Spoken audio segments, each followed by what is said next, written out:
اور کافر انسان کہتا ہے کہ جب میں مر جاؤں گا تو کیا زندہ کر کے نکالا جاؤں گا؟ کیا ایسا انسان یاد نہیں کرتا کہ ہم نے اس کو پہلے بھی تو پیدا کیا تھا جبکہ وہ کچھ بھی چیز نہ تھا؟ سو تمہارے پروردگار کی قسم ہم ان کو جمع کریں گے اور شیطانوں کو بھی، پھر ان سب کو جہنم کے گرد حاضر کریں گے اور وہ گھٹنوں پر گرے ہوئے ہوں گے۔ پھر ہر گروہ میں سے ہم ایسے لوگوں کو کھینچ نکالیں گے جو رحمان کے مقابلے میں سخت سرکشی کرتے تھے، پھر ہم ان لوگوں سے خوب واقف ہیں جو اس میں داخل ہونے کے زیادہ لائق ہیں، اور تم میں سے کوئی شخص نہیں مگر اسے اس پر گزرنا ہوگا، یہ تمہارے پروردگار پر لازم ہے، مقرر ہے۔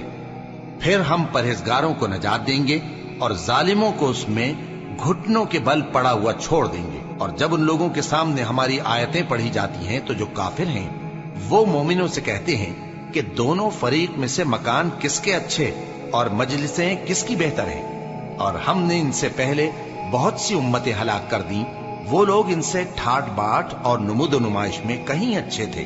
کہہ دو کہ جو شخص گمراہی میں پڑا ہوا ہے رحمان اس کو آہستہ آہستہ مہلت دیا جاتا ہے، یہاں تک کہ جب اس چیز کو دیکھ لیں گے جس کا ان سے وعدہ کیا جاتا ہے، خواہ عذاب اور خواہ قیامت، تو اس وقت جان لیں گے کہ مکان کس کا برا ہے اور لشکر کس کا کمزور ہے۔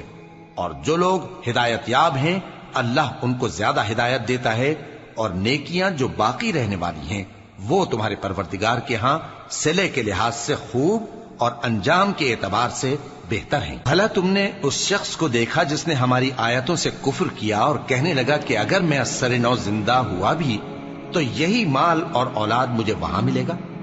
کیا اس نے غیب کی خبر پالی ہے یا اللہ کے یہاں سے عہد لے لیا ہے؟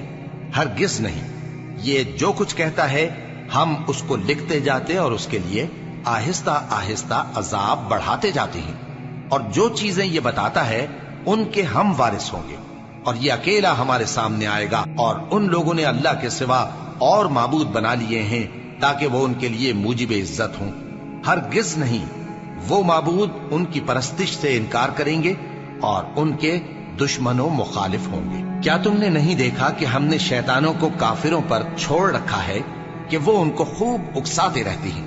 تو تم ان پر عذاب کے لیے جلدی نہ کرو کہ ہم تو ان کے لیے دن شمار کر رہے ہیں۔ جس روز ہم پرہیزگاروں کو رحمان کے سامنے بطور مہمان جمع کریں گے اور گناہگاروں کو دوزخ کی طرف پیاسے ہانک لے جائیں گے، تو لوگ کسی کی سفارش کا اختیار نہ رکھیں گے مگر جس نے رحمان سے اقرار لے لیا ہو، اور کہتے ہیں کہ رحمان بیٹا رکھتا ہے۔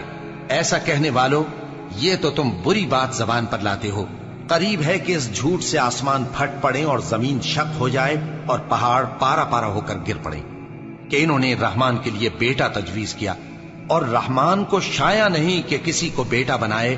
ہر شخص جو آسمانوں اور زمین میں ہے رحمان کے روبرو بطور بندہ ہی آئے گا۔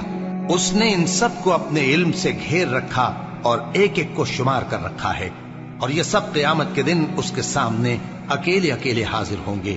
اور جو لوگ ایمان لائے اور عمل نیک کیے رحمان ان کی محبت مخلوقات کے دل میں پیدا کر دے گا۔